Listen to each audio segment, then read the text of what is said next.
Hi friends, welcome to friendly cooking. நான் உங்கள் ஐஸ்வர்யா. இன்னைக்கு டிஃப்ரெண்ட்டான பன்னீர் கறி வீட்லேயே எப்படி பண்ணுறதுன்னு பார்க்க போகிறோம். இது சப்பாத்தி, நான், ரோட்டி எல்லாத்துக்குமே சூப்பரான சைட் டிஷ். இந்த டிஷ்ஷுக்கு வீட்லேயே ஃப்ரெஷ்ஷாக பன்னீர் எடுத்து செய்ய போகிறோம். வாங்க வீடியோக்குள்ளே போகலாம். இன்னைக்கு நான் 1 லிட்டர் பால் எடுத்திருக்கேன். இதை நம்ம எப்பவும் போல பொங்கி வர்ற அளவுக்கு காய்ச்சிக்கிறலாம். பால் நல்லா பொங்க ஆரம்பிச்சிடுச்சு. இப்போ ஸ்டவ்வை ஆஃப் பண்ணிட்டு ஒரு ஸ்பூனை வச்சு இதை மிக்ஸ் பண்ணிக்கிறலாம். நான் ஏற்கனவே விதைய நீக்கிட்டு ஒரு லெமனோட ஜூஸை இந்த பவுல்ல எடுத்து வச்சிருக்கேன். அதை இப்போ கொஞ்சம் கொஞ்சமா பால்ல சேர்த்துக்கிறலாம். பாருங்க, லெமன் ஜூஸை ஊத்தனோடனே பால் திரிய ஆரம்பிச்சிருச்சு. இப்போ தண்ணி தனியா பன்னீர் தனியா பிரிஞ்சிரும். சப்போஸ் உங்களுக்கு நல்லா பிரிஞ்சு வரலைனா இன்னும் கொஞ்சம் லெமன் ஜூஸை ஆட் பண்ணிக்கிறலாம். பாருங்க, பன்னீர் நல்லா பிரிஞ்சு வந்துருச்சு. இப்போ இதை ஃபில்டர் பண்ணி எடுத்துக்கிறலாம். அதுக்கு முதல்ல ஒரு பெரிய பவுலை வச்சு அது மேல வடிகட்டிய வச்சுட்டு சுத்தமான வெள்ளை துணியை அது மேல போட்டுக்கிறலாம். இந்த மாதிரி அரேஞ்ச் பண்ணதுக்கு அப்புறம் நம்ம திரைய வச்ச பாலை இதுல ஊத்திரலாம். இந்த ப்ராசஸ்ல தண்ணி தனியா பன்னீர் தனியா பிரிஞ்சிரும். எக்ஸஸா இருக்கிற தண்ணிய நல்லா வடிகட்டிட்டு துணிய மடிச்சு எடுத்துக்கிறலாம்.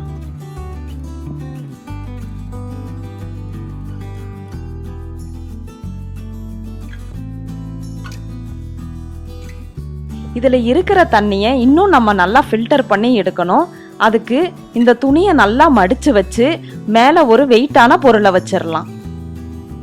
நம்ம ஃப்ரெண்ட்லி குக்கிங் சேனலை மறக்காம சப்ஸ்கிரைப் பண்ணிக்கோங்க. கூடவே பெல் ஐக்கானையும் கிளிக் பண்ணிக்கோங்க. இப்போ 5 நிமிஷம் ஆயிடுச்சு. தண்ணியெல்லாம் நல்லா வடிஞ்சிருக்கும். இப்போ நம்ம வெயிட்டை எடுத்துடலாம். பாருங்க, பன்னீர் ரெடி ஆயிடுச்சு. இந்த டிஷ்ஷுக்கு நான் பால்ஸா உருட்ட போறனால கியூப்ஸா வெட்டிக்கிறல.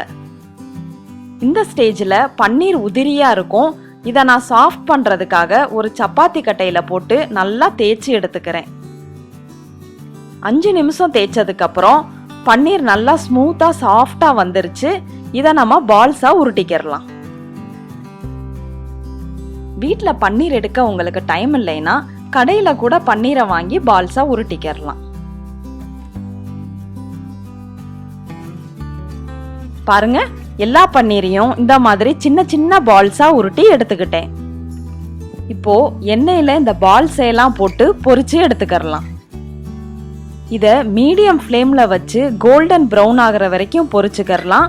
ரொம்ப ஹைல வச்சுட்டோம்னா தீஞ்சிரும். இப்போ இன்னொரு பேன்ல 3 டேபிள் ஸ்பூன் எண்ணெய் சேர்த்துக்கிறலாம். இப்போ பிரிஞ்சி இலை, ஏலக்காய், சோம்பு, பட்டை, கிராம்பு இது எல்லாத்தையும் எண்ணெயில சேர்த்து தாளிச்சுக்கிறலாம். இதெல்லாம் பொரிஞ்சதுக்கு அப்புறம் பொடியா நறுக்குன 2 வெங்காயத்தை சேர்த்து வதக்கிக்கிறலாம். கூடவே 1 டேபிள் ஸ்பூன் பூண்டு விழுது, 1/2 டேபிள் ஸ்பூன் இஞ்சி விழுது சேர்த்து நல்லா பச்சை வாசனை போற வரைக்கும் இதை வதக்கிக்கிறலாம். பச்சை வாசனை போய் வெங்காயம் நல்லா வதங்கிருச்சு. இது கூட அரைச்சு வச்ச 2 தக்காளிய சேர்த்து நல்லா வதக்கிக்கிறலாம். தக்காளி நல்லா வதங்கி சுண்டுனதுக்கு அப்புறம் நம்ம மசாலாக்களை சேர்த்துக்கிறலாம். 1 டேபிள் ஸ்பூன் மிளகாய் தூள், 1/2 டேபிள் ஸ்பூன் மல்லித்தூள், 1/2 டேபிள் ஸ்பூன் சீரகத்தூள், 1 பிஞ்ச் மஞ்சள் தூள், 1 டேபிள் ஸ்பூன் உப்பு சேர்த்து இந்த மசாலாவை நல்லா வதக்கிக்கிறலாம். மசாலா நல்லா வதங்கிருச்சு. இப்போ 1 கப் அளவு தண்ணி சேர்த்து இதை நல்லா கலந்துக்கிறலாம். இத மூடி போட்டு 5 நிமிஷம் கொதிக்க வச்சுக்கிறலாம். 5 நிமிஷம் கழிச்சு ஓபன் பண்றேன். மசாலா நல்லா கொதிச்சிருச்சு. தண்ணியும் நல்லா வத்திருச்சு. இப்போ 1/2 கப் தயிரை இதோட சேர்த்து கலந்துக்கிறலாம். தயிர் ஆட் பண்றனால இந்த கறிக்கு நல்ல திக்னஸை கொடுக்கும். தயிர் மசாலாவோட நல்லா மிக்ஸ் ஆயிடுச்சு. இது கூட அரைச்சு வச்ச 10 முந்திரி பருப்பு பேஸ்ட்டை மசாலாவோட சேர்த்து கலந்துக்கறலாம். இதை அப்படியே சிம்ல வச்சு கொஞ்சம் வத்த விட்டுக்கறலாம். கிரேவி நல்லா வத்திருச்சு.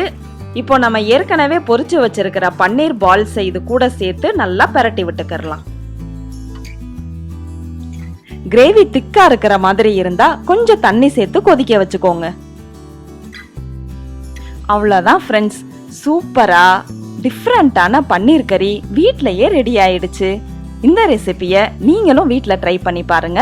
லைக் பண்ணுங்க, ஷேர் பண்ணுங்க, மறக்காம நம்ம ஃப்ரெண்ட்லி குக்கிங் சேனலை சப்ஸ்கிரைப் பண்ணுங்க. பார்த்து ரசியுங்கள், சுவைத்து மகிழுங்கள். நன்றி, வணக்கம்.